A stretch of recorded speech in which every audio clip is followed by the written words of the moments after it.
Evening again, everybody. 8 o'clock on Friday nights. The British Barbers Association and Wahl bring you the 44th episode of the one and only Barbers Arms. Coming up on tonight's show, it's Brothers in Arms, in the Arms. We've got Chris and Stephen Moody joining me and Gaz after the news desk. They're going to join us around about 8:15. We've got Gaz's 44th cocktail coming up at 8:50. And then around about 9:05, we've got Carl Taylor, the 2019 100-year anniversary Wahl British Barber of the Year. And Carl's going to tell us all about his new business that's only been open about 30 days since lockdowns, Tailor Made in London. That's all coming up. Me and Gaz will take you up to closing time. That's all coming up on episode 44 of Barbers Arms. 6 million views, 350,000 podcast download. It's the #1 show to watch on Facebook and through lockdown. We're here to serve you, the barbers and hairdressers, all across the globe. Please welcome my co-host, the one and only Mr. Gary Machin. Well, thank you, sir, and what an intro that is from one of my best mates and a fellow professional. Well, good evening, everybody, and thanks for joining us again for number 44. It's lockdown 3. 101,000 views from last week. Thank you very much to Kevin and Gure for being on the show last week. Absolutely fantastic show. It was great fun as usual. Flew, I thought. It's like these weeks that are passing by. Absolutely flying. I can't believe it's Friday again. Got my Old Faithful again. So cheers, everybody. Simon, what are you drinking tonight? Old Faithful. Trevor was just saying earlier that they can't get this in Australia. So, Trevor, I'll have a few of these Desperados for you tonight, and I'll send you a fax and tell you how good they are. It's a good job. Tell you, if he gets on that, he'll never be the right. You know what? I had a look back at episode 1 yesterday. And I think on episode 1, I let it slip. Because my travelling had just kind of stopped. I was lucky last year to get 3 trips in. But no trips abroad since last February. We had a great summer. But then we've been in lockdown again, in and out. And I let it slip last year on episode 1. But let me just share it with everybody. I'm not bothered. You can call me a fanny, a pussy, whatever you want. I'm desperate for my beard lining in, my eyebrows waxing, sunbed. Honestly, I'm going to book on first sunbed. I'm going to book on for 22 hours. Some colour back into myself. Just to share as well, Gaz, with you. I've had a problem with one of my implants. It kept dropping. I kept going back to my dentist. I'm in Thursday. It kept dropping out. Anyway, unfortunately, yesterday I had a chocolate. And I'm like, oh, no, where's my tooth? Oh, no, I've swallowed it. So that was the most expensive chocolate I've ever had in my entire life. You're kidding, are you? You swallowed your tooth? You can imagine what the dentist said to me, how to retrieve it. Do you know what, though? No chance. How much do you put in your mouth at a time? Or don't you chew anymore? Do you just pop it in and swallow it like a pill? Or no, it was a chocolate. So honestly, because normally sometimes you can feel it go and it comes out. You think, oh, my tooth. Anyway, luckily it's a little back, but I am vain. So okay, nightmare. So no. Nevertheless, I never had a bucket today. I've never had a spade. I've just put it down to experience. It's gone. There's no way I'm doing that. I'll tell you what, if it's anything like my cap up for my implant, it's 500 quid sitting in the bottom of the pan there. So there's no way I'd be letting that go, I tell you. Well, the whole procedure for that was $2,000 just for one tooth. So I'm hoping if he's watching, Ollie, my dentist, I hope you're going to look after me next week and we can get some kind of tooth expert in to say we need a refund. I don't know how long. It's only been in 2 years. And so, yeah, we need that sorting out. But that's a little bit of news from me this week. Do you know what? I speak to a lot of people, guys, this week as well. I think everybody's found it a little bit tough. Me as well. I think it's been a bit tough this week. March is a long month. We've said it all along. We've got that date back, and I think that date's done well. But I think the lull then is it as this part of it, knowing that there's another maybe 4 weeks on Monday. Is it 4 weeks on Monday? 5 weeks on Monday? Still a long time to go. Still, but this is the chance now where you can really upskill yourselves and really get yourselves into a really business.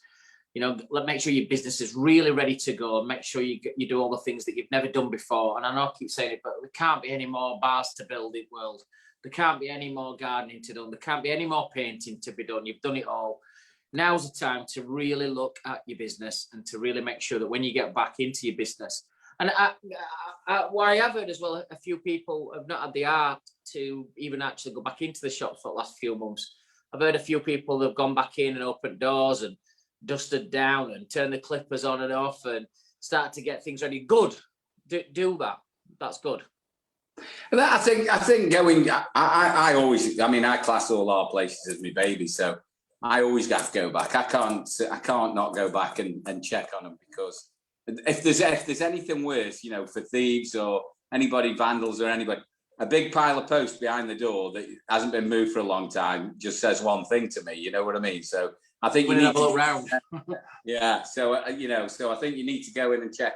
And from an insurance point of view, we've talked about it before, but just on a light-hearted note, a couple of things that have sprung up today, because I do my research I was struggling today for a cocktail, so I did. I always look what's going on in the world, and there's, when you're waiting for a bus, and when you want one, none come, and then 4 come all at once. Well, the last few weeks, I always have based it on the guest or time of year or wherever it is.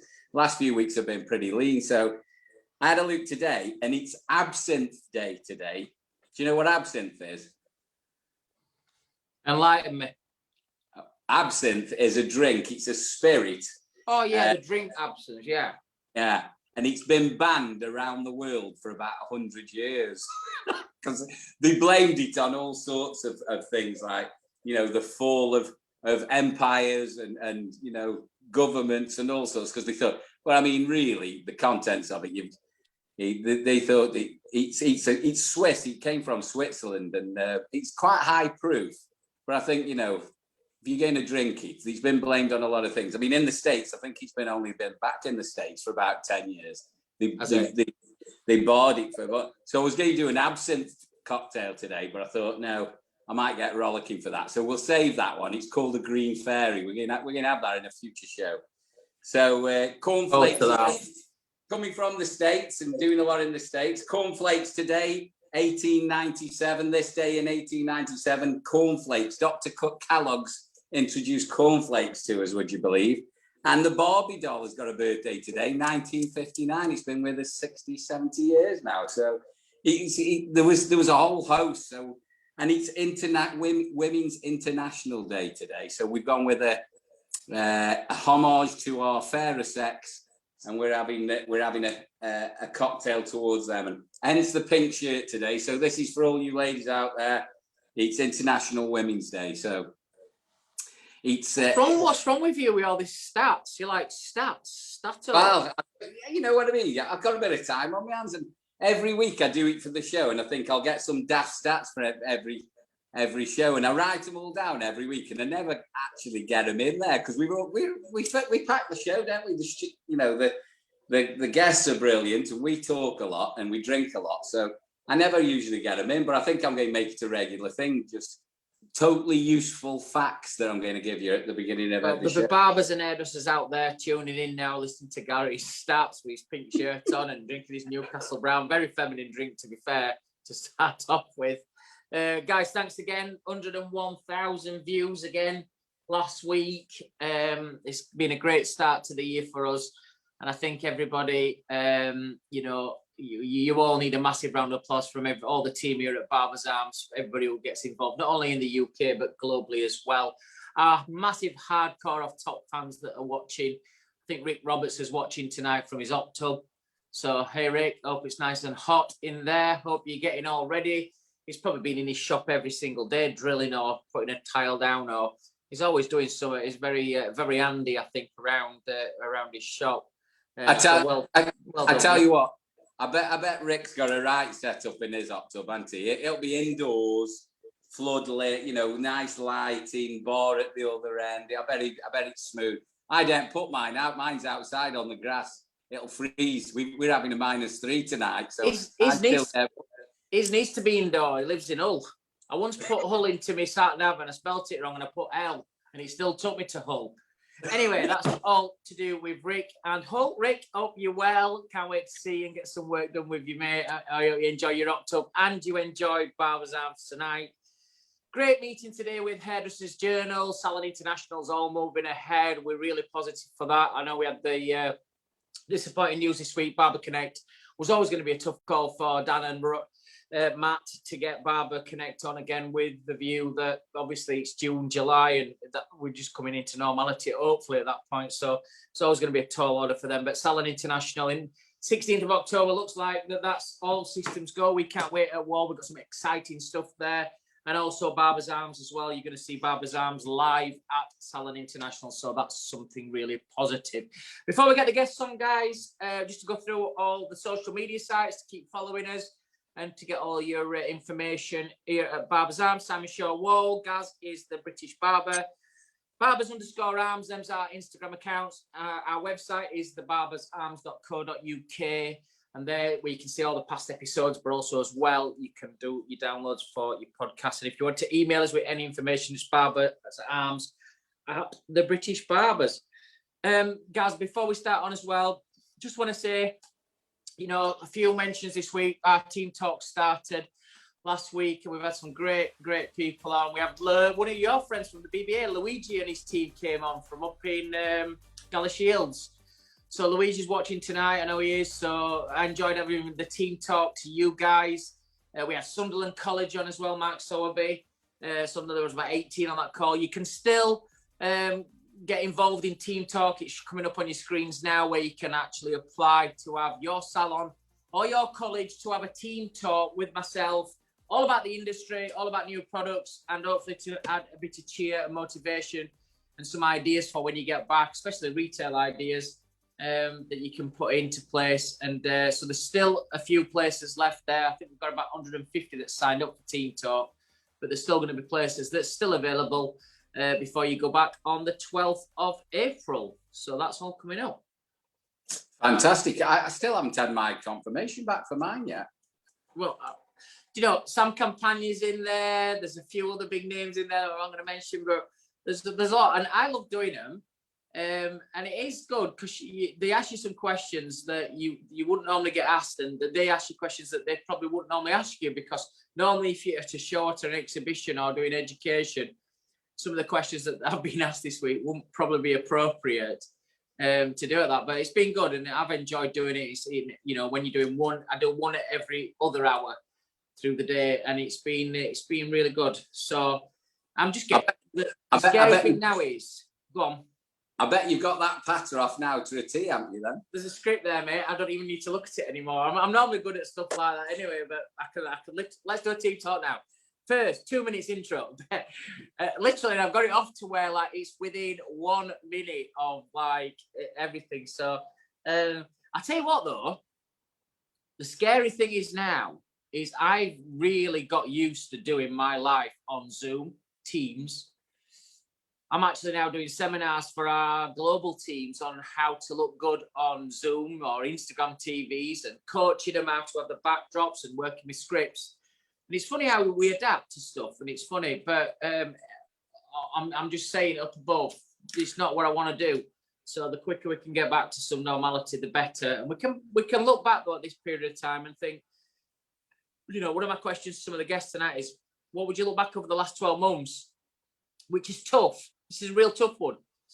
And I want to ask you all about, and messages tonight, over the week. What have you done over lockdown from an industry point of view, or your careers, that you could look back and say in 2020 or early 2021, I did that in lockdown. I'm really proud of it. Obviously for me and Gaz, Barbers' Arms is right at the top of that list, what we've done that we're really proud of doing in this time. But it's a tough question, but send your answers in to us and let us know through the different media sites that we have, and let's find out exactly what's happening. Guys, coming up, big brothers tonight. Do you know what though, talking about that, if they'd have been behind the scenes with us over the first few weeks or first few episodes, there'd have been some outtakes, some laughing and joking over that, and you're actually teaching it now, so if that'd make me laugh. I tell you what, as much as social media and doing Zoom meetings, we did a lot of online stuff anyway, but not as much as obviously we're doing now. But I can tile anything, and I've just seen the message here off Johnny King. I helped to tile my brother's floor. We put about 12 meters down, 12 or 15 meters of floor tiles. I was ruined the next day. We did it Wednesday, I think it was. Thursday, I couldn't walk. But over this last 12 months, I think I got into the tiling thing. I must have tiled everything inside, to tell you. So it's quite funny what you pick up, isn't it? It is. Right, here we go. Barber's Arms, episode 44. We've got our next guest. First time we've done this as well. We've got two brothers joining us from different parts of the world. We're going to join one from Yorkshire, and then we're going to go over the pond to the USA. Let's welcome on Barber's Arms for the first time, two brothers in arms, in the Barber's Arms, the one and only Mr. Stephen Moody and Chris Moody in Barber's Arms. Good evening. Good evening. Thanks for having us on. Good evening, Chris. How are you, sir? Marvellous. Thank you, Gary. Very nice. Good for seeing you Chris. both. Hey, Simon. How are you? I'm good, bro. How are you? Looking very well, my friend. Yeah, that... Well, I've just been saying to guys, I'm ready for my eyebrows waxing, a sunbed, my teeth bleaching, a new tooth, my beard lining in. I'm desperate done now. I want to know where you guys have been getting your haircut. Well, listen, moi. Don't know about guys, but moi. I want to know who does it for you, Simon. There you are. There's Stephen arriving. I thought he'd had second thoughts then. Yeah, he's... The Wi-Fi takes a long time to get to California. How are you, Stephen? Are you there? Yeah, I'm smashing. Thank you. Can you hear me? Yeah, we've got you. Welcome to the Barber's Arms.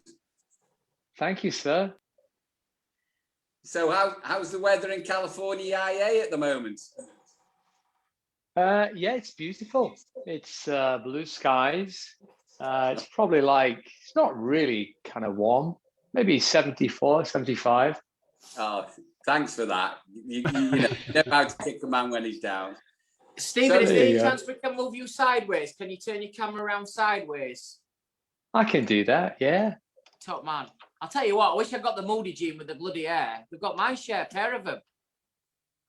Yeah, it's the thing is we interchange sometimes though, Simon. What we do is we take them off at night and we put them at the side of the bed. And that way they kind of, they settle down a bit. And sometimes we interchange them as well. I've been wearing this one all week now. I'm going to change it next week. Stephen wears the same one all the time. Hey, it looks good.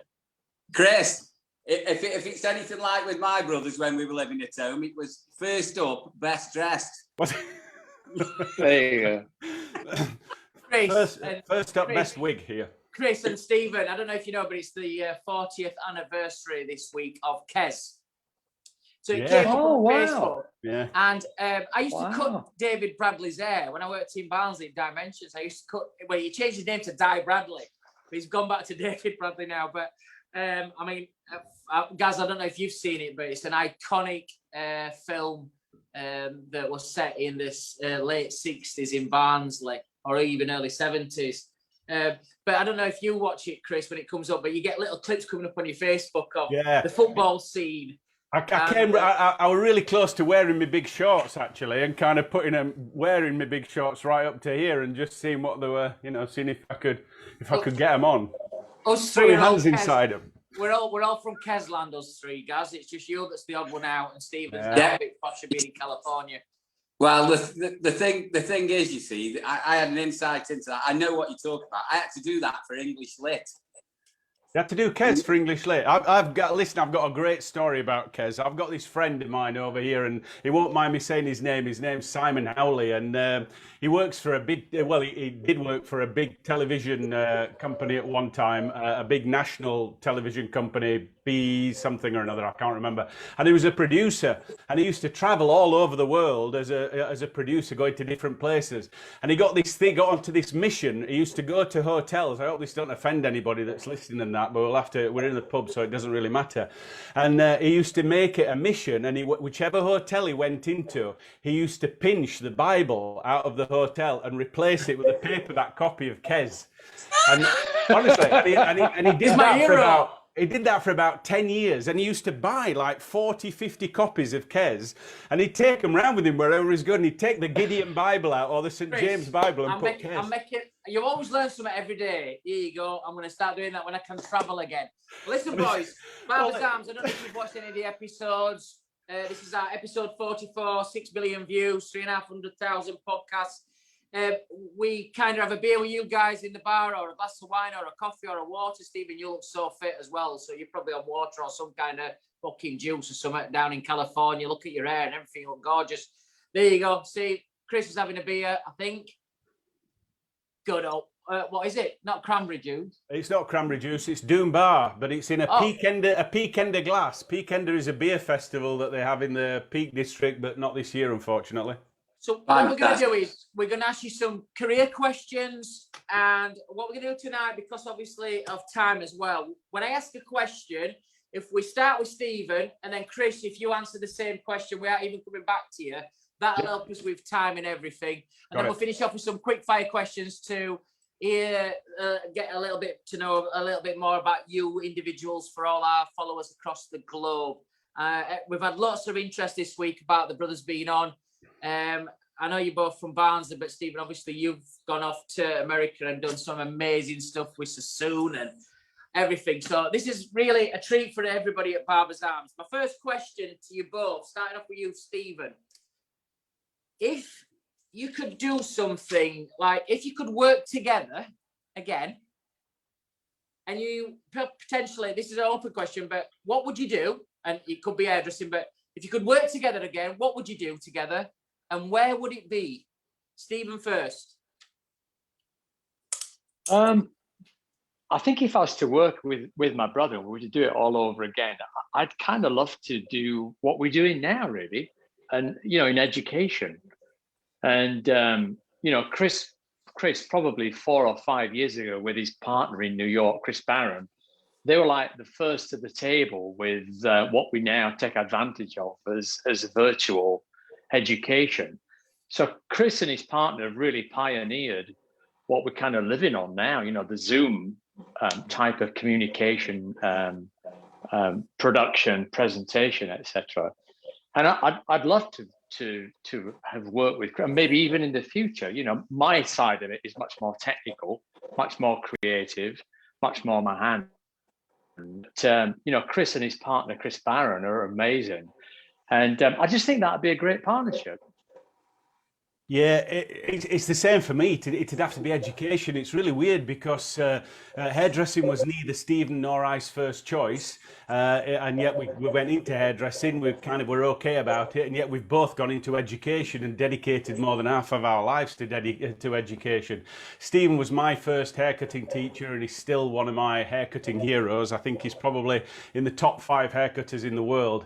And the way that he teaches and the way that he gets inspiration and messages over to people is really amazing. And I'd love to be able to work with you in a partnership where we could really kind of shake up the whole way that we educate and change it around and get back to our craft education and really put some real fire and passion and real technical craft into what we do, because we both believe that education's the one vehicle that'll elevate our industry above everything else. It's education that'll push us forward.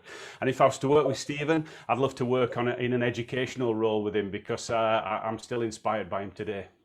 But I mean, I know both of you very well, and Chris, we've worked together, but can you, and this will go to you, Stephen, first.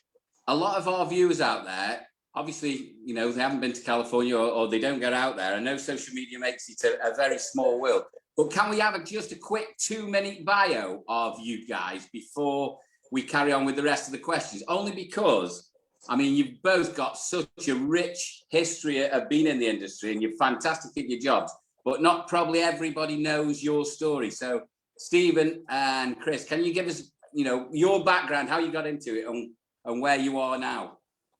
Yeah. So my thank you for the question. And my 25-cent tour, so to speak, is you know, we were born and raised in a small coal mining village, sandwiched between Barnsley and Doncaster and Sheffield. So not exactly the epicenter of you know, of fashion and trends, etc. And I just had a love affair for kind of seeing my parents, in particular my mother's growth with her career. And it really kind of, you know, was on the back of, number one, hard work, and number two, education. And I just watched every year how she went to Vidal Sassoon in London and, you know, raised the game basically through education, and in turn raised the prices, raised the profile, and raised the business.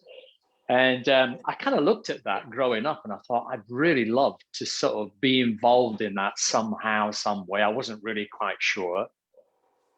Long story short, at age 20, I left Darfield, the village that we're from, and I went to London. I did an apprenticeship at Sassoon, and went through all my final tests and everything. And then I had the shock of my life when I went for my final placement, where they were going to put me in a salon. They said there's no room.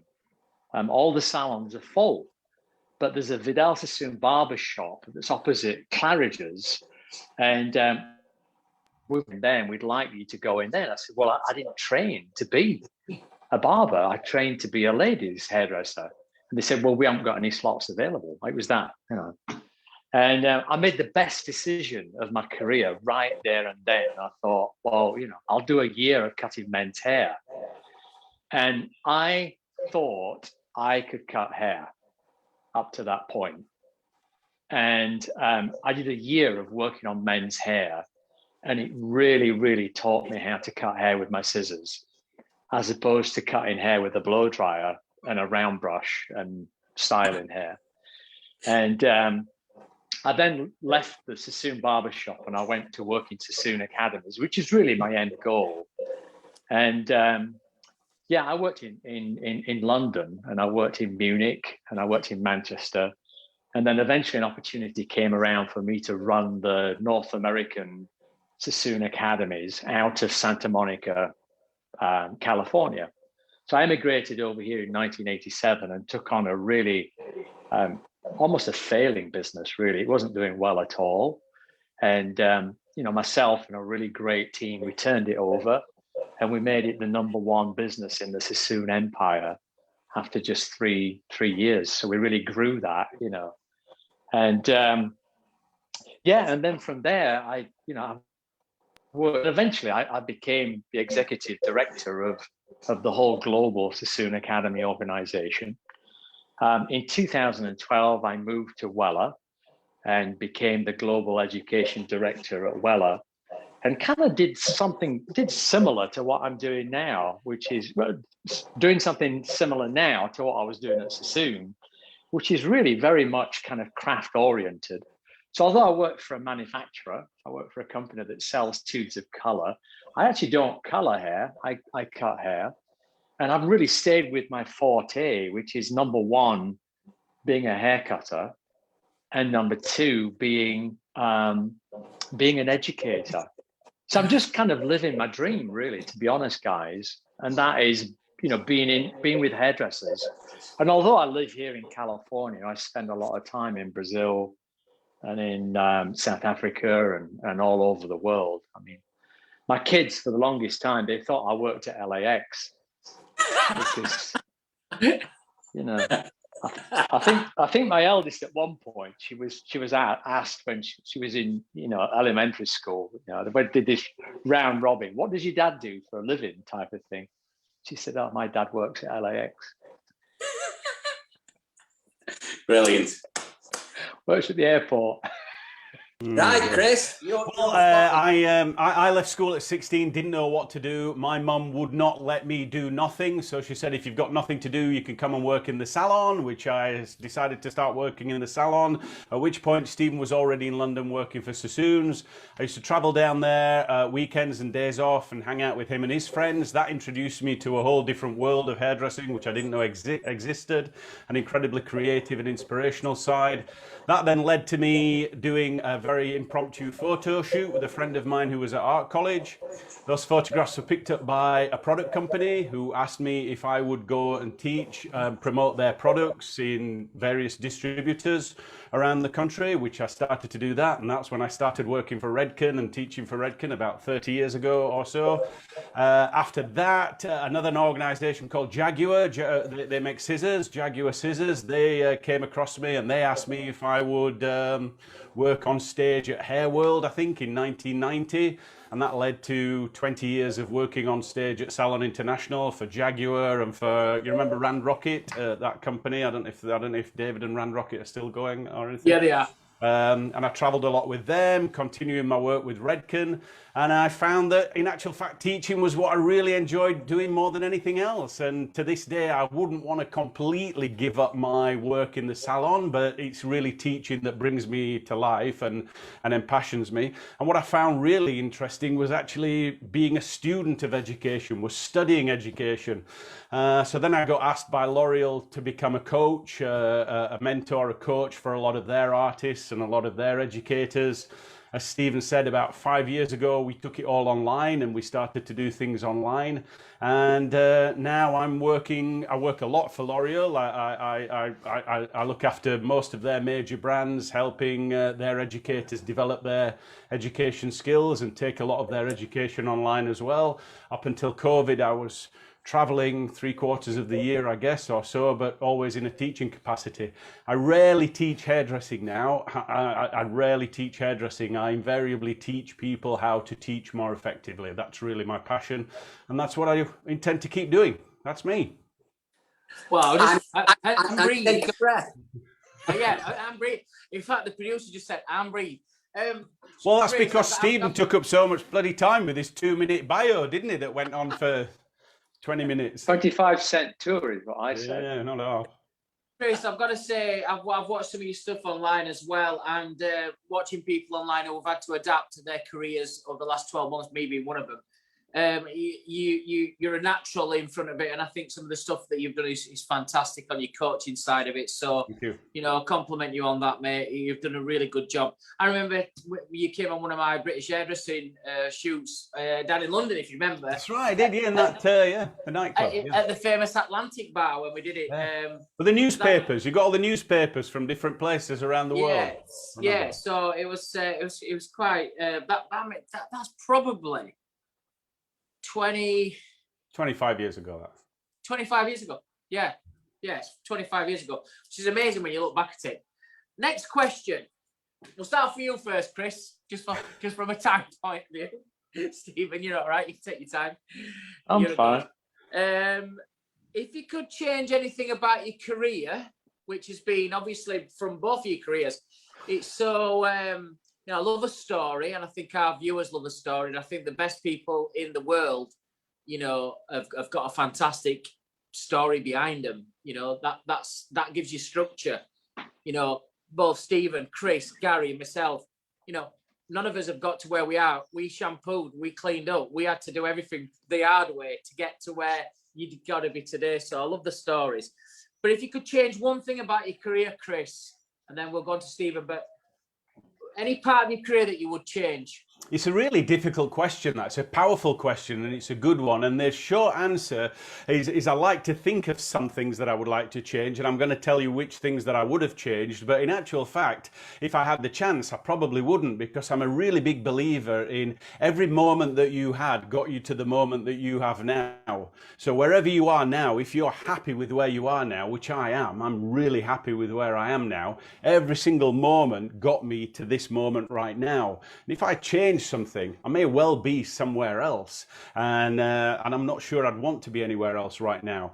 However, there was a period in my career where I got very into education, and I went, I think, probably down a wrong route. And I started to go, you might remember both Simon and Gary back in the sort of mid-80s, mid to late 80s, and the YTS programs were happening, and there was Manpower Services Commission and Investors in People and kite marks for left, right and centres, ISO 9000 and stuff. And I thought that that was the route. And I spent a disproportionate amount of time, effort and creative energy putting together proposals and contracts which, you know, 5-10 years later weren't worth the paper that were written on.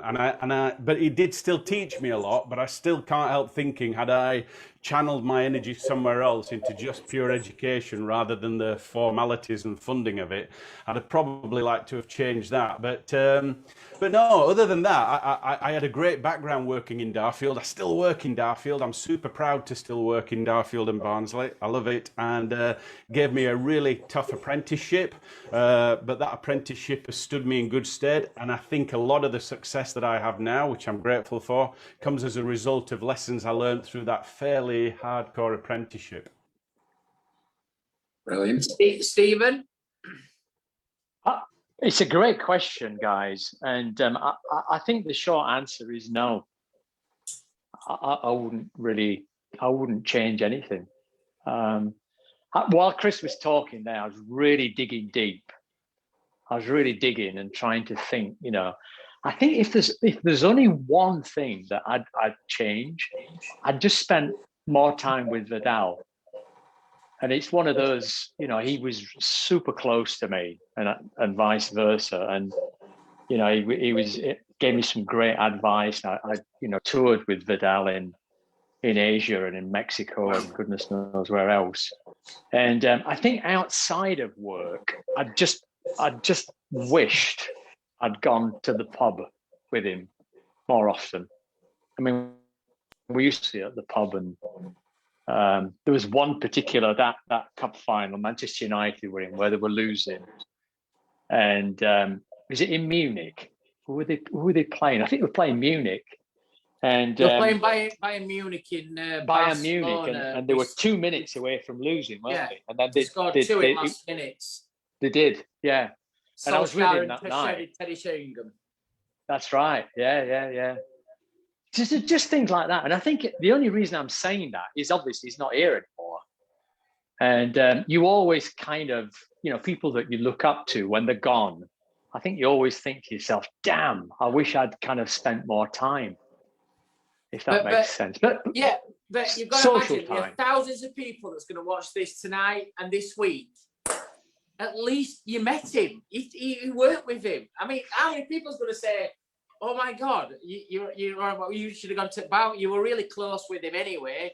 And you know, obviously, he mentored you quite a lot, and you've run his business successfully well in America. But how many people out there never? I'll tell you a funny story, and this is kind of, again, for people who don't know Vidal Sassoon, there might be some young people who are watching Simon who don't know who the man is. So it might be a good idea to Google Vidal Sassoon if you're not familiar with him. But he was an incredibly down-to-earth person. And he came to the christening of, I just got to close the door because the dogs are going to come in. 1 second. I love life. If the dog comes in here, I'm in trouble. Do you know what? That's the first time, Stephen, that somebody said that, I tell you. That's a first time. The dog's going to come in. So Vidal came to my eldest daughter's christening. And he was Jewish, you know, and we're Catholics.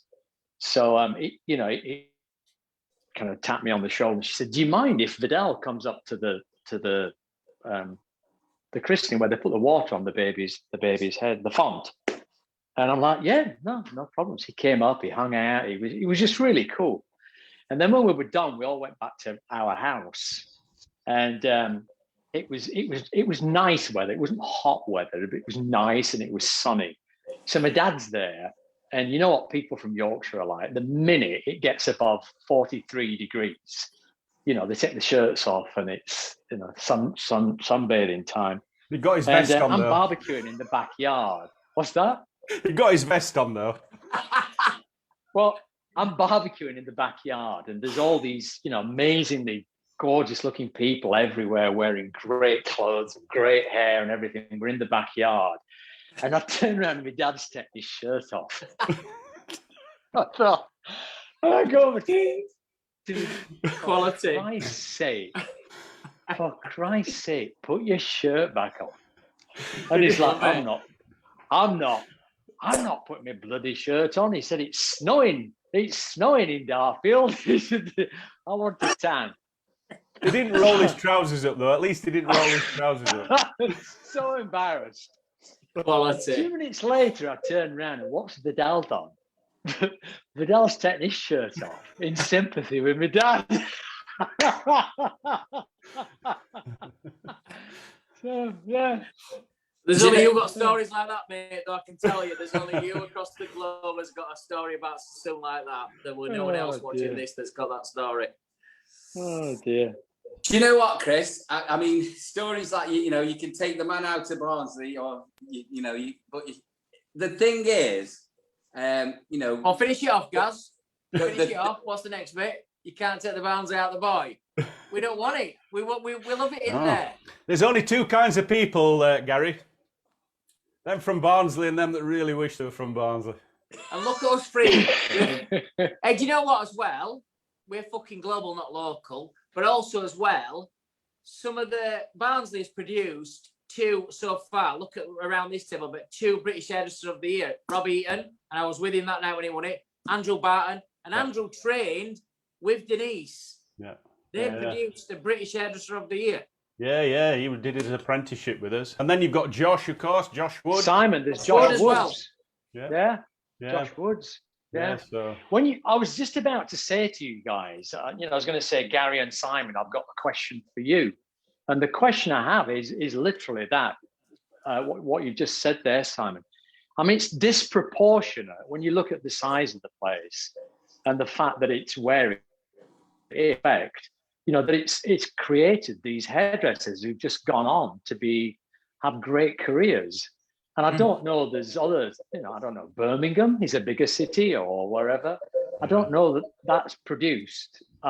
It's disproportionate, Simon. I would think out of, and I'm not just saying this, and I know guys might laugh, but I'm not just saying it, but Barnes is just a hot hub. I'm running my job as global artistic director for Wahl. I'm a welder's lad from Barnsley. I've got the highest job you could get from as an artistic director global for the company. You've got Andrew Barton, you've got Chris Moody, you've got Stephen Moody, you've got Josh Wood, you've got Rob Eaton. It's a massive hub. And if you came to Barnsley, I mean, obviously, Chris, you're there a lot more than all of us, but it's improved so much, the town centre. The football club's doing fantastic. My son played for him last year. He's transferred now, but we're from Barnsley. We're very proud. We'll always watch out for it, but it's just from an hairdressing point of view, it's created. My last question to you both is, and I do this a lot, and I'll just give you an example. I'll do this a lot with a piece of music when I've done a big show somewhere, if it's in Thailand or if it's at Salon International. Normally my intro music, and I have the voiceover in cow. It's a bit embarrassing if you're at traffic lights and the voiceover saying, please welcome live on stage. Anyway, which part of your career, first of all to you, Stephen, which part of your career would you love to relive? Oh, I think the 80s.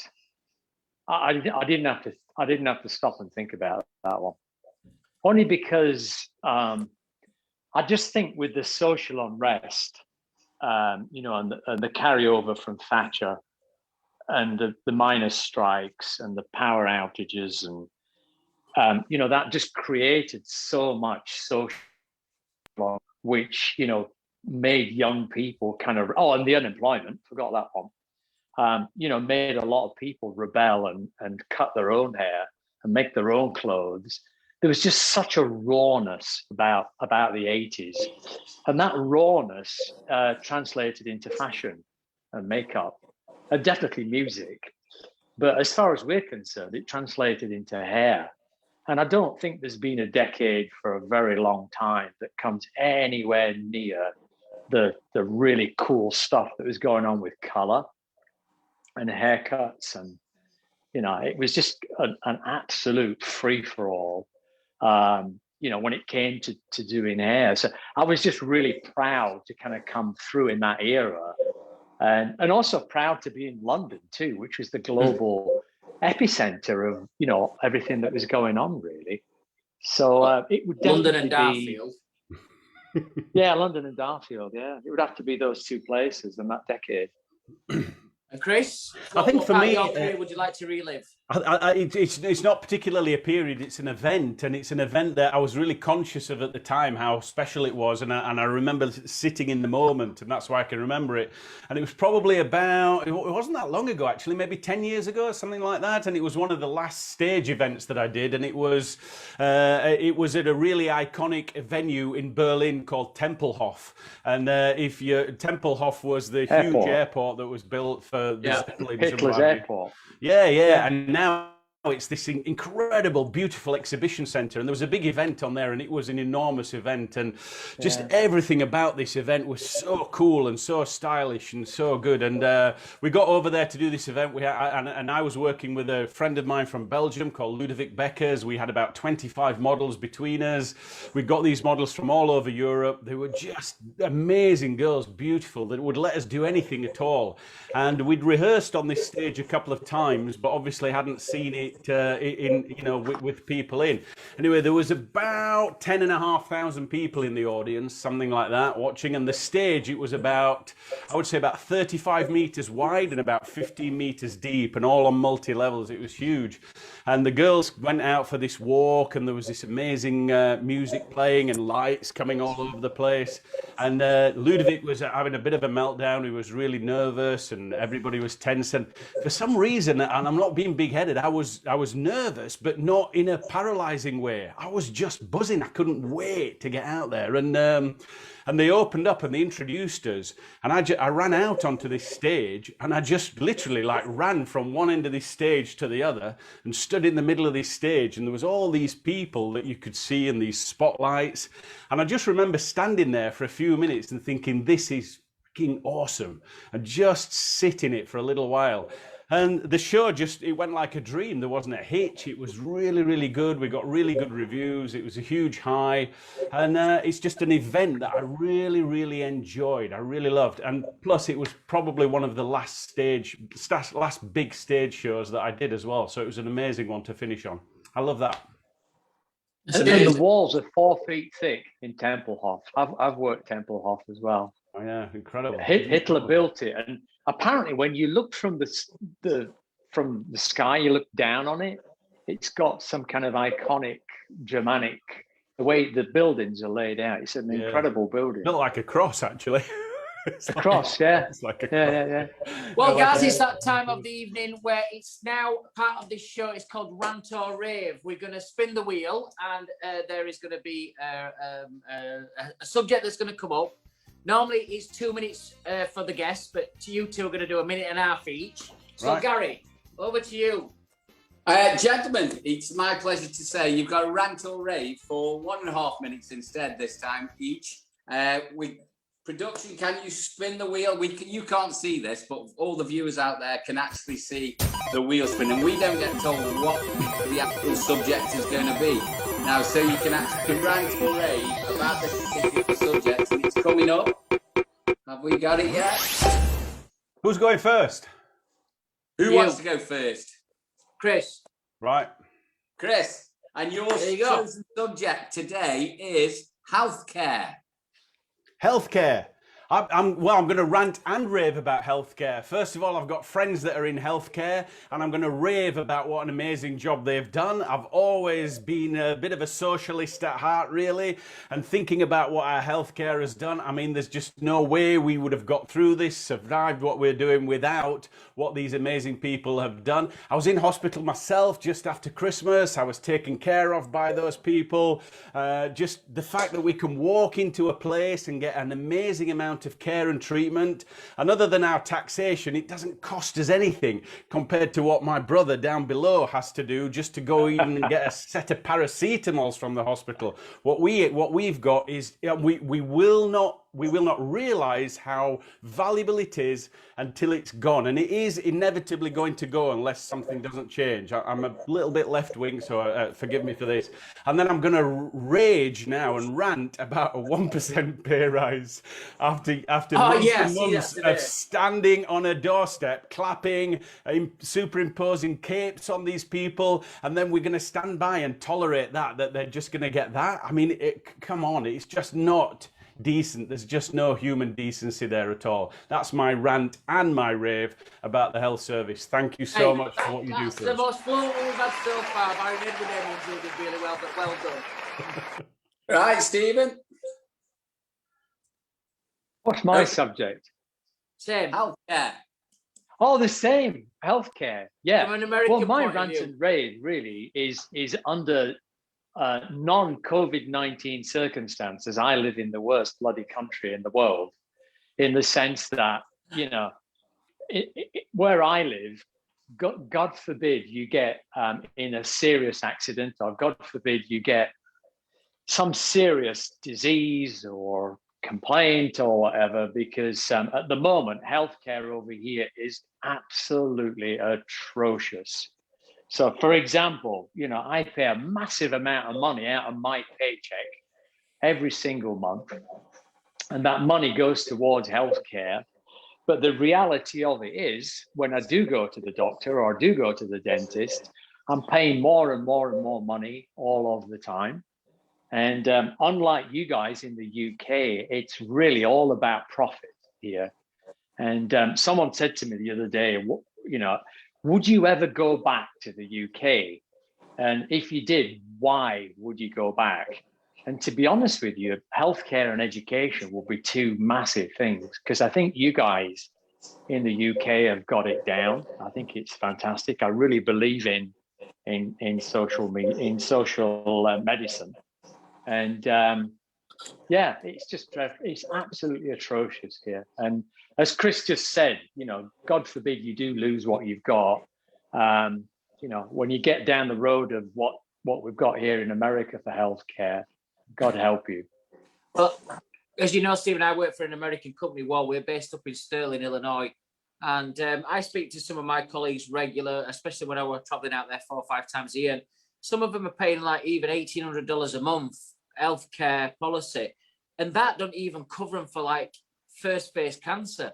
So we are very lucky here in the UK. Thank you for that, boys.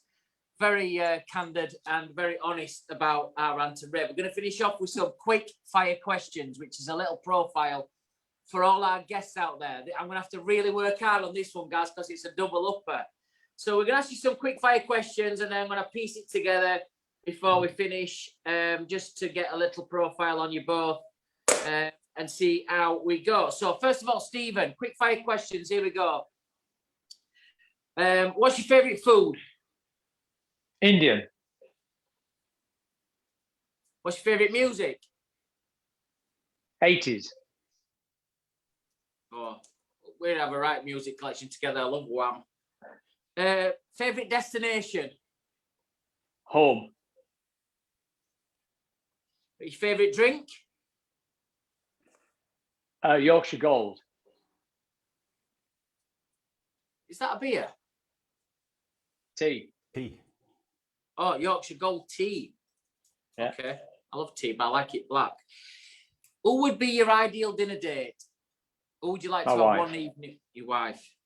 Pussy. Chris, over to you for the same questions. Chris, what's your favourite food? Shepherd's pie. Same here, mate. Homemade. Shepherd's pie. I love it. What's your favourite music? Richard Hawley. Who?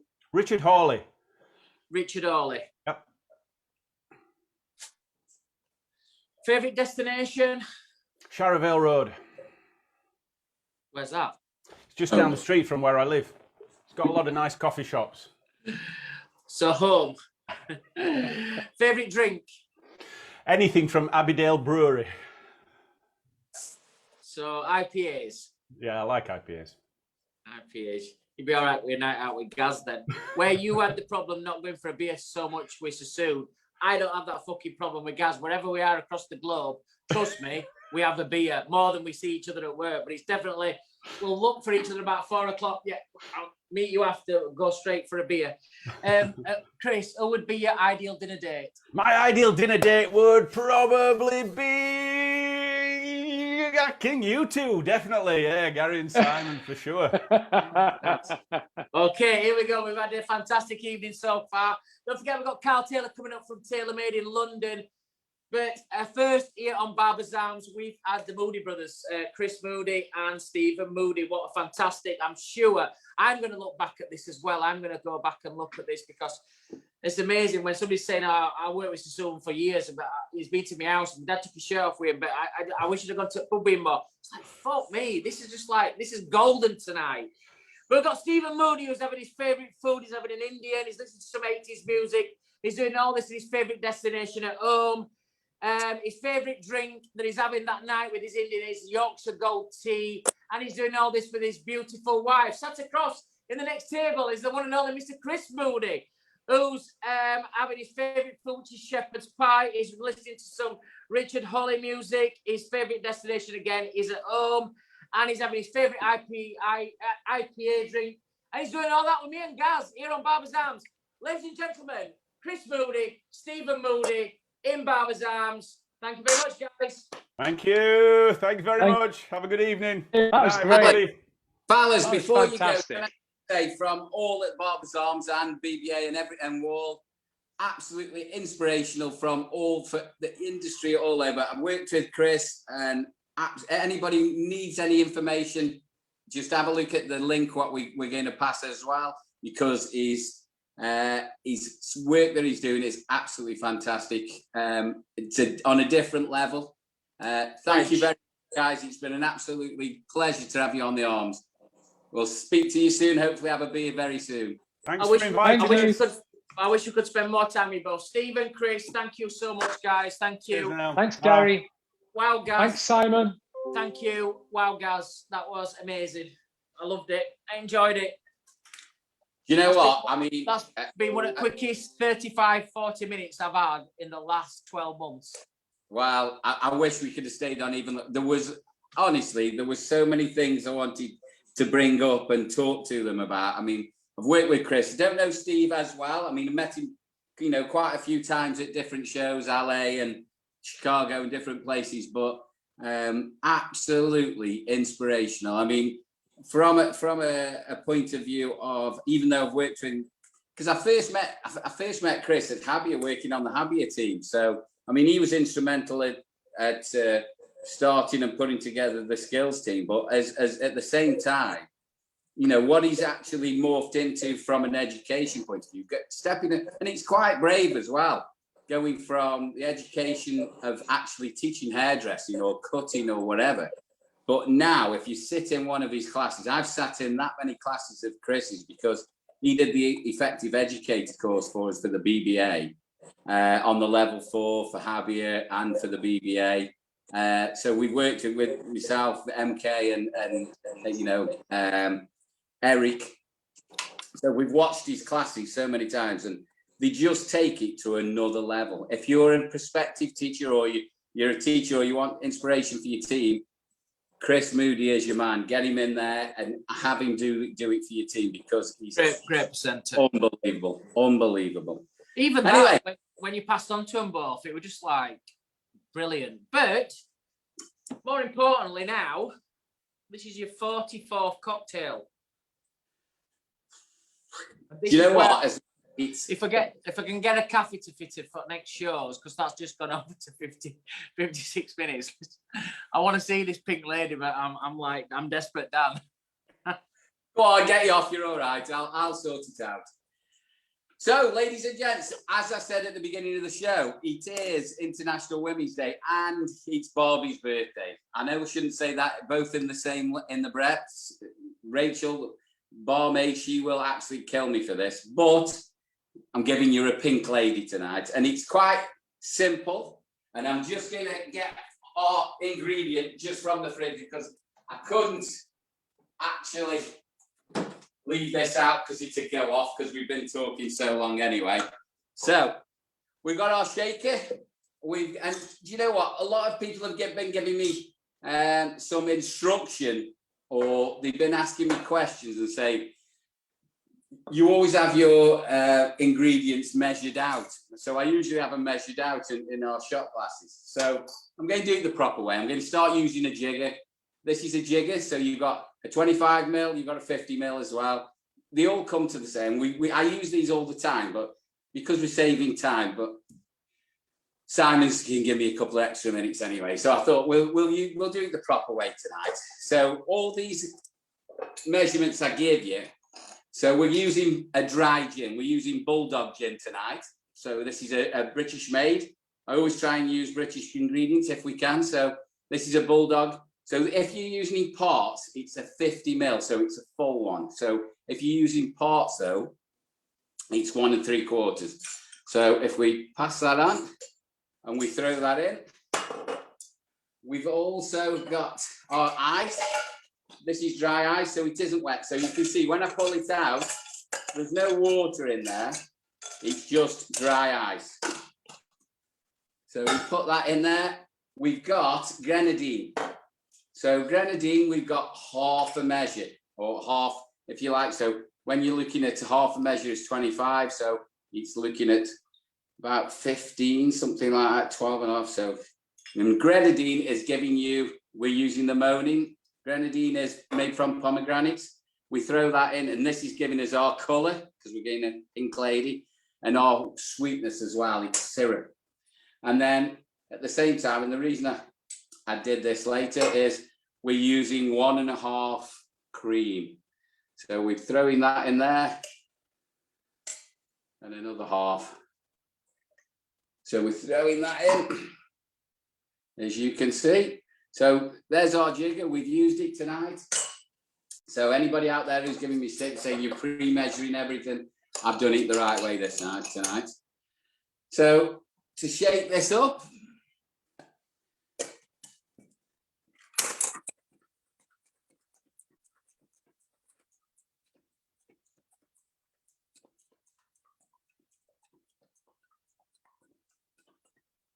"20 shakes." I'll try to do it the right way and do it exact amount. We've got our coupe glass. So it's all been pre-chilled. So we're throwing that back in there. You can keep it in the freezer. That's the best way, because then you don't get any water in there. But there we have. There's our coupe glass. I'll just put that on there so you can see it go on. And then we're going to tip this. So it's already got a strainer on it. The shaker I've got is already, this is a rough strainer if you wanted a fine strainer, but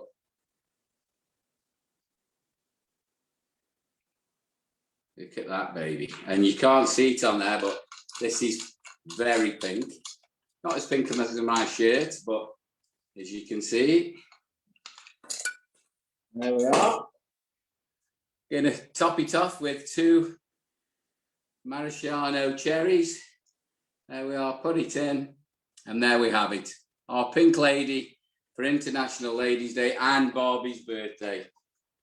So 1959 she was invented. Good health, everybody, all the very best. I'll have to leave a bit of this for the barmaid though. She's already had one though.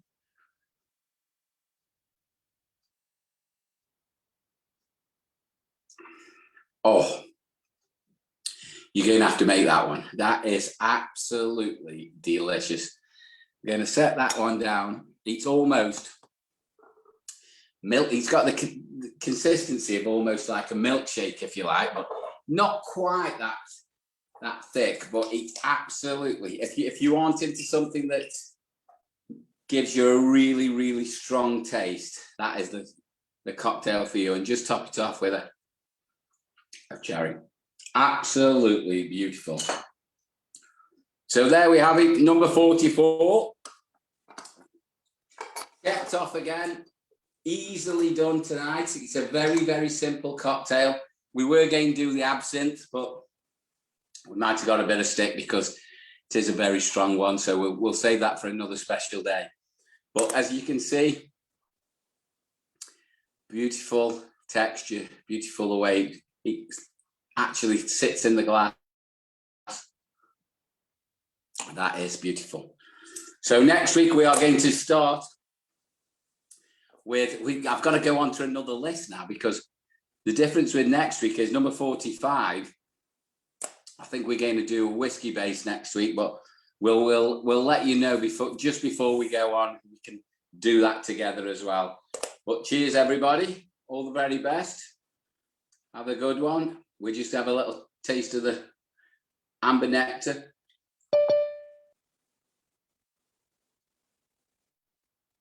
So if anybody's got any ideas of cocktails they want to actually see on the sign on the show, just give us a message. I'm sure you'll agree we had an absolutely fantastic 2 guests that were coming on. We've got Mr. Carl Taylor coming in from TaylorMade. He's the well, when I say the he's 2019 winner, 2019-20 winner of Barber of the Year for Wahl. He's just opened his own shop. He's going to be in the car park very soon. But he was, I think he was at Murdoch's when he won the actual competition. Simon will tell us a lot more about him. But if you want any information on what we've done tonight, please message us. Anything on there. From a BBA perspective, the Barber's Digest is going to be coming out very soon. So look out for that in the next week. We've got great interviews. We've got a nice piece about Mr. Alan Stone, who we sadly lost, you know, in the recently, you know, it's still a bit sore with everybody, but we've got a little piece in there I'm sure you'll enjoy. So please have a look out for the Barber's Digest, all the BBA members out there. Viewers, we've got Danielle Martin, Julie Owen, Alison Russo-Brown, who's all our regulars, Mark Walters, who else have we got there? Steve Abeen, Steve, we'll have you on the show. And can I just say as well, we were supposed to have CJ Martin on and Steve Abeen, who were going to be our local heroes. We have stopped the local heroes at the moment because the whole point of the local heroes was we wanted to look around your shops. It's a bit of a, you know, nosy professionalism out there. So, and we really, really want to see your shops as well. So what we're going to do is the local hero we suspended just slightly for at the moment. We're just having guests on, but we wanted to, especially guys like Steve, CJ, who's got his shop in Oxford, in Bicester, and in Scotland. We wanted to actually see your shops as well. So we are definitely having you on, guys. We haven't forgot about you. What we want to do though is, as soon as we get back, obviously on the 12th, we're going to reinstate the Barbers local heroes, and we're going to look around your shops. I know you'll be busy, but hopefully by the time you started on the Monday, you'll be ready to have a beer on the Friday with us. So we're going to reinstate that back on the 12th. So we got Carl coming in 3 minutes. Simon's back. Sorry, Gary. I actually went for a toilet break and I came back and my phone rang and it was somebody just saying how amazing those guests were. And I'm like, I'm on the show. Gazzy's just doing his cocktail. And then I had to so sorry about that. I got called. And then Trevor phoning me and saying, where are you? I'm like, I'm here. I'm just on phone. I was just stood over there in the corner. Bro, on mute. So sorry about that, guys. No problem. So we've got Carl Taylor, TaylorMade. I've just introduced him. He was it 2019? He was Wahl Barber of the Year. Yeah, he's very emotional, to be fair. He won because it was in our 100-year anniversary show that he won that, and I remember the build up to that and the music. You know, when we asked people what parts of your career you like to relive, and the piece of music that when we announced the winner, which says, and the new Wahl British Barber of the Year 2019 is, and it was an old 80s music, which was or 90s music, Starship, Nothing Can Stop Us Now. And every time I hear it, I think of Carl. But when we get him on in a second, he's going to go through, I think a lot of barbers have gone through this as well, is where he opened his shop up in 2020.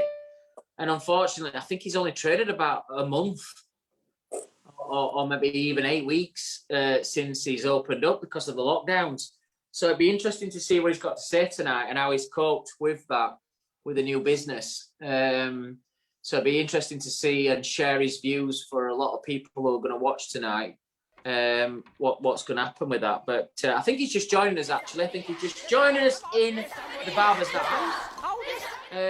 So we should have him just popping up on our screens right now. Actually, are you there, Carl?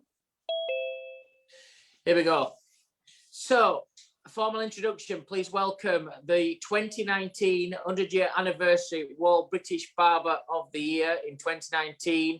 Now the proud new owner of TaylorMade in London. Please welcome on Barbers' Arms, Mr. Carl Taylor. How you doing, pal? You're on mute.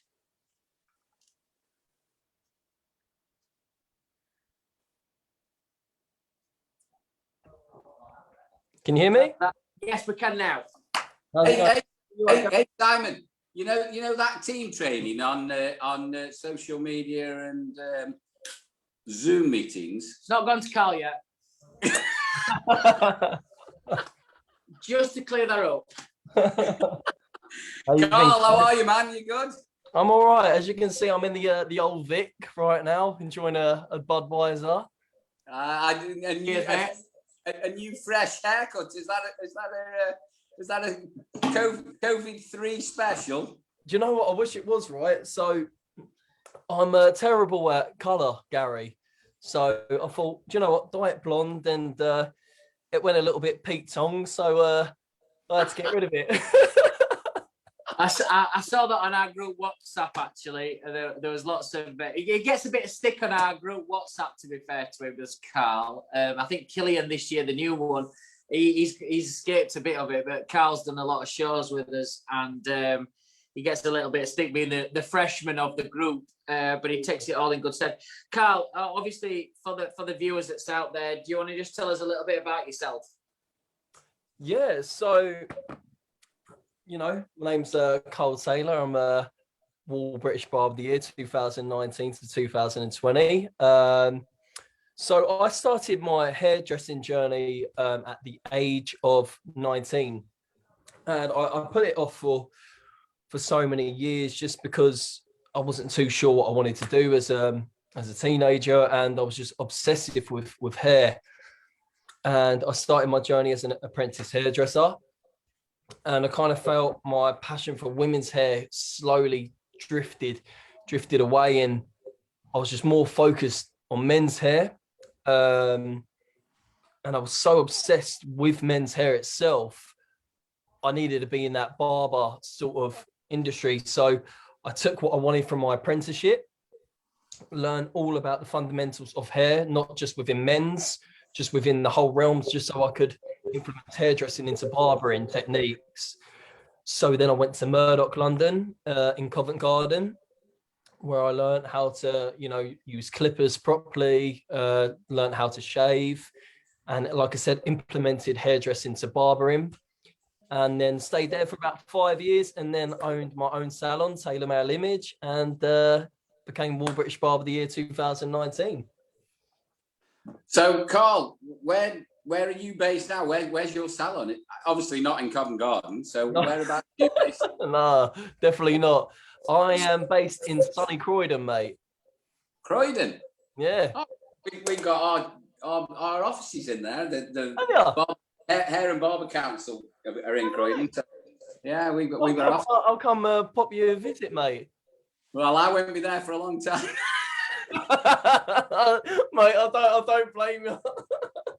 I don't know if you know, but I'm actually in Staffordshire now, so we're not travelling at the moment. So no, good choice. No, I know exactly where you are, mate. Anyway, I'm very pleased to say, and proud to be part of it. I was actually one of the judges when you took your award as well, and you stood out from the crowd, and you did an absolutely fantastic job. You almost looked Wahl-like before you even won.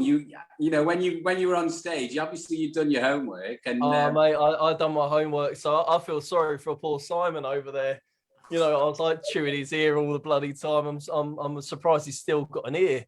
But like, I was just talking to him at Salon International, and I was watching the Wahl team, I was very meticulous. I'm a very obsessive person, Gary. So I was sat down in the crowd, looking how they were talking, looking at what they were wearing, because in a weird way, the British Barber of the Year competition, it's a competition at the end of the day. So, you know, as you're there and you're in it for the other people and you want the other people to succeed and do really well, at the end of the day, you want to come away with a trophy. So it was my choice and my plan to just observe and observe what I was about to do. And I needed to know how I was going to go about it and how I needed to win. And I wanted to look like I was part of Wahl already before I even done the competition.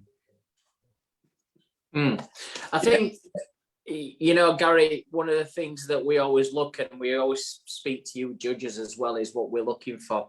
There's a criteria, and I think it's one of those criterias as well that's quite a tough one, because up to this last year where it were virtual, it's everybody can talk the talk until they actually get that microphone. I think the nerves start backstage when they see the size of what they're just about to do happens, and some people sink and some people swim, and I think Carl swum. And then for me, what's pleasing is as you guys do, and you know, as judges, but when we pick talent, it's then how do you move them forward? And not all the Barbers of the Year have been able to move forward, but it's very apparent very quickly that Carl could actually do it. Like you just said, he was very wall-eyed before he actually got there. And I think that helped him then to secure a contract with us, which I announced very early in 2020 on one of the interviews that we did. Yes, I announced that we were offering Carl a contract to be part of the artistic team, which is what that competition's all about. He's finding new talent, and he fitted in really well. I can remember his first ever trip up with us in Manchester the week after he'd won Barber of the Year. And we had a great giggle together. I'll never forget. You know, Gary, you know when you see the road markings on the road, unless you say you've got a bicycle, which means it's a bike lane. Well, Carl laid on the floor as if he were riding a bike on the road markings, and it was one of the most funniest photographs I've ever seen. Obviously, I was in bed early as the older statesman. You're all going to go, and obviously they didn't text Steve of that. They all went out for drinks, and then till 3 o'clock in the morning, I get this photograph where Carl's riding this bike on the road, but he was laid flat. But it was a funny moment. Carl, you did Barbers' Arms. I didn't remember you going bed too early at that show, as you keep saying you keep going bed early or whatever. I think that Manchester show, I think I did actually go. I don't even think I actually went out for dinner with him, which is unlike me. I think I got there late Saturday afternoon, and I was shattered. So we went out the night after, and we did. I did stay out with. We went to Chinatown and we went to that karaoke bar. And, I did stay out afterwards. I'm a bullshitter. I like to bullshit myself to make myself feel good and make myself feel in control. But Carl, we've got a few questions to ask you. I know time's going on. We had the Moody brothers on before. I hope you all enjoyed that on Barbers' Arms. But Carl, you opened your own shop up in 2020, which was the most difficult time to open your own business. I got it down that you probably opened between 30 and maybe 60 days trading, 2 months maybe. How have you kept your head in that period of time with a new business that you invested in, rent rates, not being probably able to take any advantage of grants because you were new to the business? How you kept your head? So you know me very well, Simon, so you know how I can deal with things. I'm a very motivated person. So obviously I've not even worked a month in my shop, and it's sort of like one of those things. I had a taster of what I can have, and nothing is ever permanent. You know, everything kind of eventually subsides. So I know eventually I will be back in my shop and I will be back in my element, which is cutting hair. But luckily enough, you know, my girlfriend and me, we were talking about, do you know what, like with my girlfriend, she's the brains behind it all. Like she's the one who helps me out. I think if it was just me, I'd be pretty much screwed. but you know, she helped me look for grants, and I was lucky enough to get accepted for grants. And the money I've been given with my business, or for my business, should I say, I'm just looking into strategize and plan my shop. And with strategizing and planning my shop is what's getting me through, really, because you know, it allows me to plan my next 5 years of what I want to do in the shop. So that's kind of what's getting me through lockdown. And I won't ever forget when me and you were at Salon London, Simon, about 2 years ago, and what I was going through then. Well, share it with everybody if you can. Yeah, so obviously my mum was, you know, diagnosed with a terminal cancer. My mum didn't have very long to live. And I was supposed to do the show for Murdoch when I was working for them.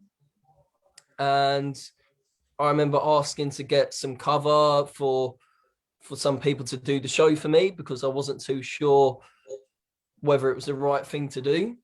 And I spoke to my mum, and my mum was always very keen on my passion for cutting hair. And my mum said, I want you to do it. And as soon as my mum said she wanted me to do it, I knew I wanted to do it. And I came down to Salon Live, and I'd done the show for you that day. And that was my motivation, my mum asking me to do it. So when I've got motivation, I'm very obsessive about something. So my reasoning of why I'm so okay with this lockdown is purely I want to follow the legacy for my mother. So yeah, there's one thing with me, and I will tell it to you, both you fellas, right now. I am so obsessive, with this industry. I think it becomes a little bit unhealthy. I eventually want to be the best barber ever. When people talk about barbering, I want people to think Cole Taylor.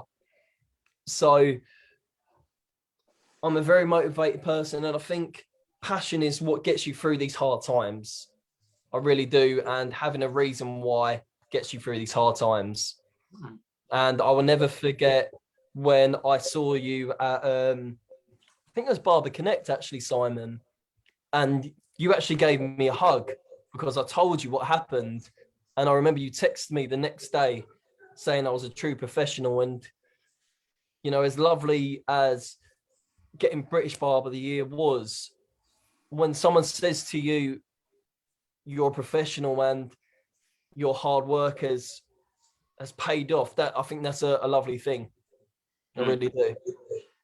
Look, I'm sure everybody who's listening tonight, and I'm sure everybody who listens in the week, it's a very heart-rending story, that, and it's a true story, because obviously I lived it with you. I remember the day that happened, Gary.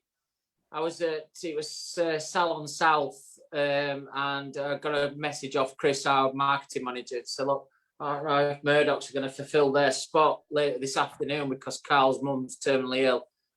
And I was travelling back to watch Alex play for Barnsley at Bolton. So I was leaving the exhibition at 2 to get to Bolton for 7 o'clock to watch Alex play in a football game. And I think on my way back, I phoned Chris and said, what happened? Did Carl turn up? And he said, yeah, he did. And he was really good.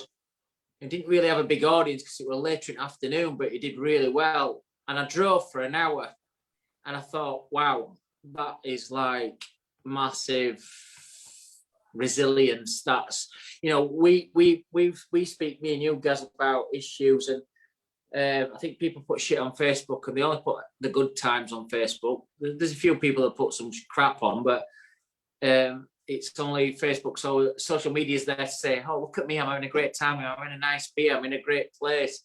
I'm guilty of it as well. But that, for me, as I was driving up to Bolton that night, really did put a stamp on your career. Not that I had anything to do with the judging at the British Barber of the Year, because we had independent judges, Gary, Joff, Rachel Gould. I forget all the other judges were, but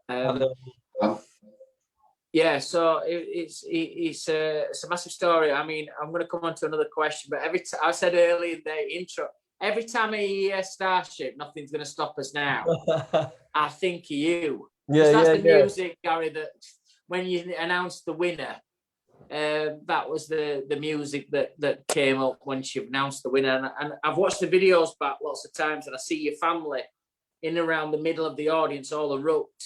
Yeah, yeah. And even when you watch that now, it still gives me goosebumps to this day. That you know, you see my dad and my girlfriend screaming, and it just makes me like. I watch that. I probably watch that video honestly once a week, and I'm sort of like, yes. And do you know what? I think I was so looking forward to Salon International 2020, and I was saying this the other day to one of my mates who I used to work with. Obviously, I love Wahl. I've got a very special place in my heart for you, as every young barber who's ever picked up a pair of clippers, their first pair of clippers have always been Wahl. But do you know what? The XL Centre, for me, it's like when a boxer has won his heavyweight championship at Madison Square Garden. Madison Square Garden is that person's special place. And I feel like when I do my first show with you guys at the London XL Centre, it's sort of like I'm back to where I got my championship. Do you know what I mean? Yeah. That is one thing I'm really looking forward to, for sure. I think as well, for a lot of people out there as well, it's a lesson, and fair play to you. I mean, I didn't know that story at all before tonight, you know, so, but I think, you know, commitment, integrity, not letting people down generally and loyalty is the rare traits now, you know. I've had so many excuses about my dog's died, this is happened, this. And don't get me wrong. Yeah. I love my dog. Yeah, of course. My life, but you know, if I'm booked on stage, it wouldn't change what I do. It wouldn't change if anything, because I will not let people down. And we, as you said, Simon's talked about this, and I don't want to labour this because you know getting a bit deep, but it's about you got to do the job, mate, haven't you? If you signed up for a certain thing, you got to do it and to turn up. And fair play to you. I mean, there's nothing. I mean. Your mum, my mum, I don't know how I'd, you know, actually, and you're close to the centre there. I'd be miles away, but you know, fair play to you. That's fantastic. I appreciate that, Gary. Nice. And it's about integrity and you know, actually doing what you say and standing by your word, and that means a lot. And you know, there isn't a lot of people in this industry that can actually say that. So that's why you stand out as well, because me and Gaz speak a lot about this, which is, as a young man, those qualities only last sometimes in us older people, which is no matter how you feel, no matter what's happened, you know, you don't know what's happened in my life this week or Gary's life, but we're professional, you get on with it and you do your job. And as I say, them qualities in a young man are very rare. So, you know, I'm very lucky that most of the guys that we have working with us have got that kind of strength. You know what? It's like what Gary said. Obviously, like without getting too deep into things, I'm obviously a cancer survivor myself, and I think you've just got to take life as it comes, and you've just got to enjoy it, and you've got to realise how short life actually is, and you just got to pick yourself up when you're feeling down and just get on with it. Yeah, I think, you know, I'm just getting people messaging now about your story. It's like a lot, like Gary said, a lot of people didn't know that story. It's life, it's tough, it's professional, it's whatever people think. I've always said sometimes when it's shit, get to work as much as you can, because work takes your mind off things and you work through it. You work through your problems by working. Carl, I think you might have mentioned a bit, you know, obviously once you get back to work, and hopefully this is the last kind of lockdown that we have, where do you see yourself in 2 years? What's the plans there with your tailor-made image? So what I want to do is I want to have a couple shops. I want to definitely get a Sitting Guilds certification. and I want to eventually educate full time. You know, that is something I've really wanted to do. I really get something out of it I really get something with education. I think, you know, when you see somebody get something and it clicks and you just see their passion and they smile when they get something, because I've done a lot of education with people when I really do get a thrill out of it, and I would love to have my own academy one day. I would really love to involve Wahl in it as well, because like I said, Wahl is where I started. You know, I think the first pair of clippers I ever picked up was a yellow pair of Wahl Pro clips. And, you know, I'm really solid to my roots, and I know where I started and I know how I wanted to be educated and what I missed out on.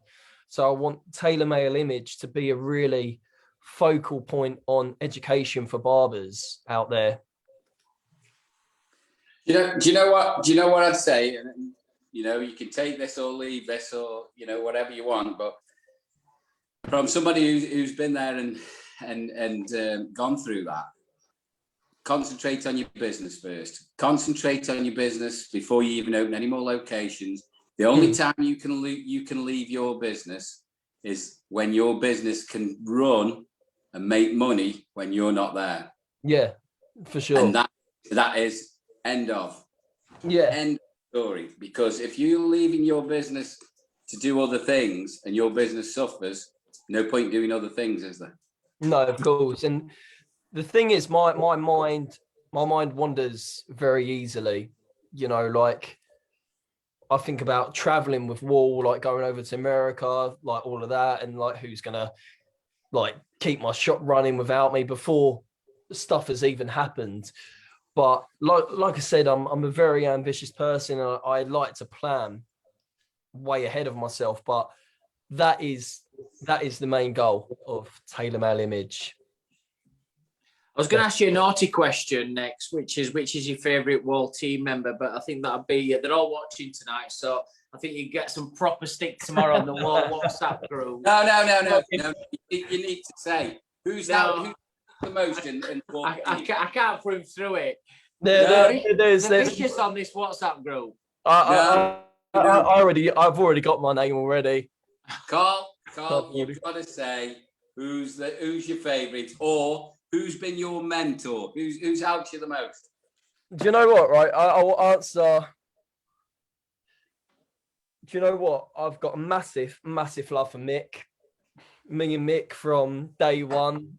We've just always clicked. Me and Mick, like he's almost like an older brother. We just get on. He'll not like that. He's got to like it, and you know, someone obviously who's a big mentor to me in the Wahl artistic team is Alan. Obviously, like he's helped me out a lot. You know, he helped me my first ever time on stage with Wahl, which was I think Salon North, and I think it was a year before I'd done the competition. And the way he told me to be on stage is something I've never, ever forgotten. And it's something I still implement to this day. So I've got massive love for Alan Beakers as well, for sure. And finally, before we go into the quick fire questions, what is, it's a bit of an easy question, this. I think we all know the answer. What's your favourite career moment that you've had so far? Do you know what? It's definitely a mixture. It is definitely a mixture. I think, obviously, opening up my own shop is something I've always wanted to do. You know, I wanted to do it just as much as myself as I wanted to do it for my mum. But like you said, it is obvious. It is hearing you say, you know, from London, Mr. Cole Taylor, you know, like I said, and I don't want to sound like a broken record, but every barber, I don't care who you are, has ever picked up a pair of Wahl clippers the first time they've ever cut hair. And when you look at that label, you would never think you'd ever hear the words saying Wahl British Barber of the Year. So for me, that is something that will always resonate in my career. Do you know what, though? This week on Team Talks, Gary, I answered this to you, actually, but people said to me, they've turned the question, I've said, what's the questions? I think some of them watch Barbers Arms, so they ask some of the questions that we ask our guests. So a lot of people have said to me, what's the best part of your job? And I have to say, best part of my job is when I change somebody's career. And the highlight of the year, you change people's careers when you learn them something. And you do that so well, Gary. You've been down to Wahl and taught all my guys shaving as well. And you do it so well, Gary, globally. You're the best I've ever seen at shaving. But when I say them words, the new Wahl British Barbershop of the Year, or the new Wahl British Barber of the Year, as soon as I mention their name, I know that that's going to change their careers. So for me, as the choreographer, as the producer, as working with a big team, when I mention them, that is one of the highlights of my year. It's down to them 10 seconds when I announce it. So when people say, what's the best part of your job? Probably best part, traveling aside and everything else, is when I announce the Wahl Barber of the Year and the Wahl Barbershop of the Year, because I know I'm just about to change somebody's life. And that is so powerful in life that, you're able to do that. So, and I think one of your moments, Carl, is shared by me. It's one of those moments that's shared by me. I'd have loved to have been the Barber of the Year. But like, even with like what happened with Killian this year, I think that's just so amazing on like barber development, how you can work around certain things and certain issues. Did you see the front cover of Barber Evo with Killian laid down with his feet on the trophy? Did you see that, Gary? Yeah, I did. Yeah. So, Killian, I'm going to have a word with you tomorrow morning about disrespecting that trophy, sat there like a rapper, just sat there with your feet on my trophy. Well, it's yours, but you know what I mean. Carl, where do you keep your trophy? I keep my trophy in the shop now. So every morning I look at it genuinely. So when you walk up to my shop, it says Wahl British Barber of the Year 2019 to 20. Because like I said, it's a proud moment and it's such a glorious thing to have. It's a great accolade. And then you walk through those doors and you see that big Champions League trophy staring right at you. It's a focal point. And someone says to you, "Oh, what's that trophy for?" And you're like, don't worry about that, mate. Only Wahl British Barber of the Year. So what are we doing? Back and sides. Yeah.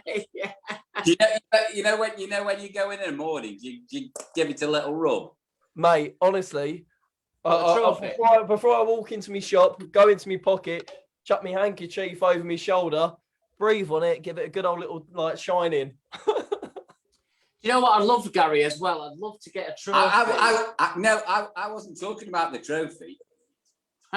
Oh, shit. Yeah, but I'd love to have a trophy for every year that we've given one out and just keeping myself as a replica. But the budget just won't run to it. They're so expensive, them bloody trophies, but they are nice. They're really heavy as well. They are really heavy.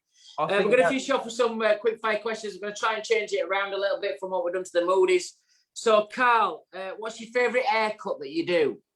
Favourite haircut? Do you know what? I'm quite guilty for a buzz cut at the minute. No shit.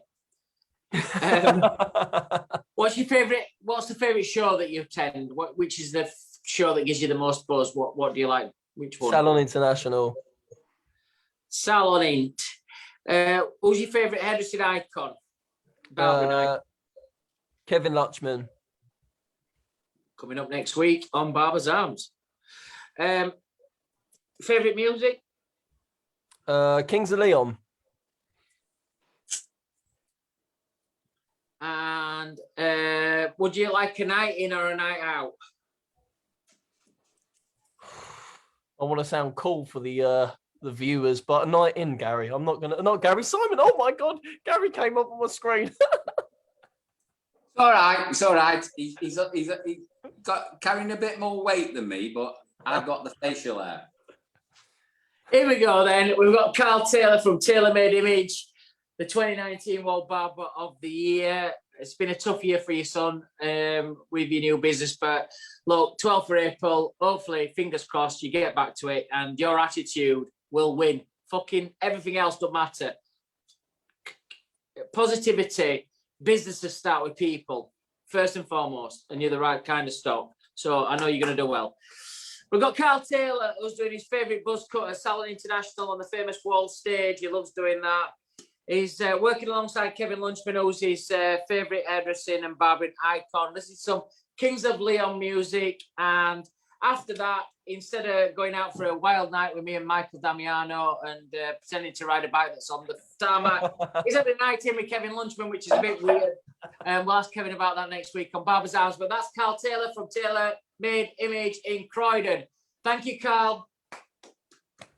See you later, mate. Lovely having you on the show. Good luck with this shop when we open again. Oh, action-packed night, to be fair. That has flown tonight, hasn't it? I thought I was going to cry then. It was one of them moments where I thought, shit. And then he come out with, I beat cancer myself. I couldn't even go there. I thought, mate, his story is, and you want to know that when you judged it as well. It's not something I said backstage to you. Judges said, oh, watch out for Carl because he just lost his mum. You know, it would be unethical for me to do that. It just wouldn't be right. And, you know, for him to win it that day, I was so pleased inside as well that he'd rose through all the demons that had happened in that year for him. And it's amazing. But it's like you just said, Gary, emotional story.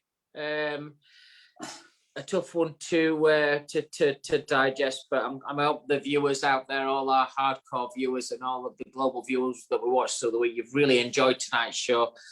Stephen Moody talking about barbecues with Sassoon and his dad from Barnes taking his shirt off and Sassoon took his shirt off. Chris Moody was probably one of the best presenter coaches, educating coaches that's out there. Carl Taylor from Taylor Made, a past Wahl Barber of the Year. This show's getting even better and better and better.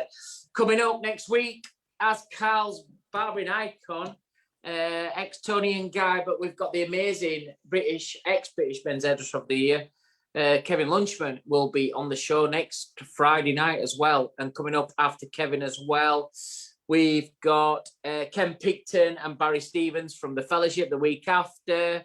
We've got MK coming on the show. We've got Kenny Duncan. These are all the big names that's coming up on Barbers' Arms in the next few weeks, guys. But Kevin Lunchman will be on the show next Friday night with me and Gaz. We're the guests in the Barbers' Arms, so don't forget to tune in for that next week. What an amazing show, Gary. I've really enjoyed tonight's flow.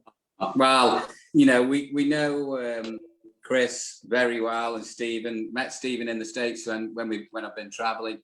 LA, Chicago, and all the majors. There's like 5 major shows, and we've done them. But you know, even I didn't know the extent of Stephen's association. I knew he'd been education director for Sassoon's.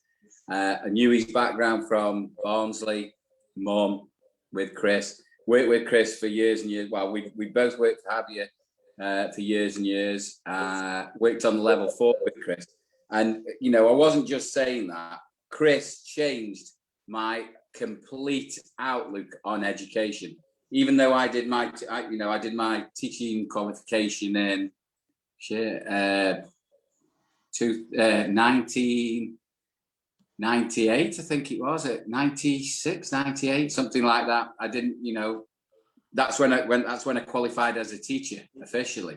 And then, you know, with the degree and everything else. But with Chris, he takes it to another level. I mean, the effective educator, it isn't accredited, but he's just gone. And I think what really, really helps is he's been in the industry as well. He knows exactly where we've been, where you're coming from. But to be a great teacher as well, or a great educator, Chris is absolutely and utterly on another level, because it's not about cutting hair with Chris. It's about getting the learner to engage and different ways of getting the learner and changing their attitude and evaluating your class. It's unbelievable. And, you know, the BBA, I'm not just listening to hard sell. because I've watched this, but it changed the whole way I teach. And Chris was, you know, the one. He's still cutting hair as well. He's still cutting hair in his his shop and his parents' shop. I know exactly where it is. It's, you know, it's probably 8-9 miles from where I live. And he's right. But they both said they're very humble. It's not like in a city centre. It's in a village. And but if there were village awards, it would probably be the village salon of the year in the UK, because it's geared up for a city centre. So do you know what? Do you know what the funny thing is? I mean, I know I came up for your birthday and different things, but I've worked in Barnsley for quite a lot, because we worked at Barnsley College, and I actually worked with Chris in Barnsley College when we did the level 4 course in Barnsley. So I was travelling up to Barnsley for about, I don't know, 2 months, something like that, stopping in a hotel up there. So I got to know Barnsley a little, and we did it a couple of times as well with them. So, you know, it's an area that we know, and, you know, obviously you come from as well. So it's lovely. The thing is, I don't like the football team at the moment, because they beat Stoke in the week, you know, a couple of weeks ago. Doing really well. They're up there. Yeah. Really up there. Guys, last orders have been called. The bells rang. We're going to bid everybody good night. We hope you enjoyed Stephen and Chris Moody tonight. Stephen from the USA, Chris, his brother from Barnsley. What a connection that were. Stephen still kept his Barnsley accent as well, which I was really pleased about tonight. I've got to watch this show back as well, because I think just some of the stuff that came out tonight were amazing. Carl Taylor from Taylor Made Image in London as well. Hope you've all enjoyed it. We've said we've got Kevin Lunchman on next week, who's going to be joining us on Barbers Arms episode 45. We're creeping up to that big Hawaii 5-0 episode.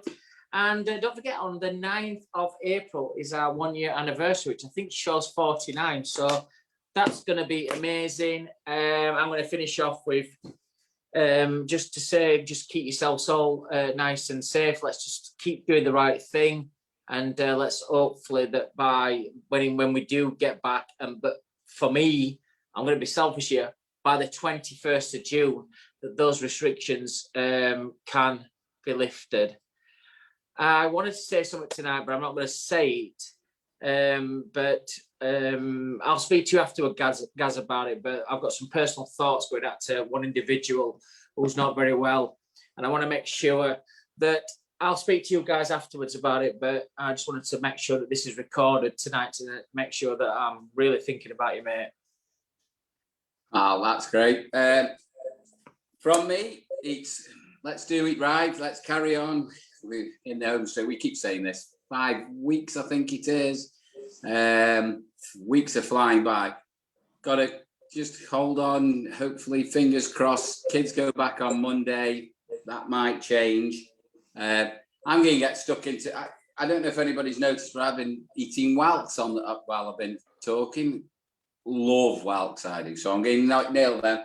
And just bought me after show drinking. Barmaid just filled it up for me. So there's me. There's me after show. This is so I don't have to come down for a fill up. So Shetland. Guys, thank you very much, everybody who's watching all around the world, North America, Australia, India, New Zealand, wherever we are. Stay safe. Weekend. Keep doing what we're doing. We love you. We'll see you next Friday in the arms. Have a nice weekend, guys.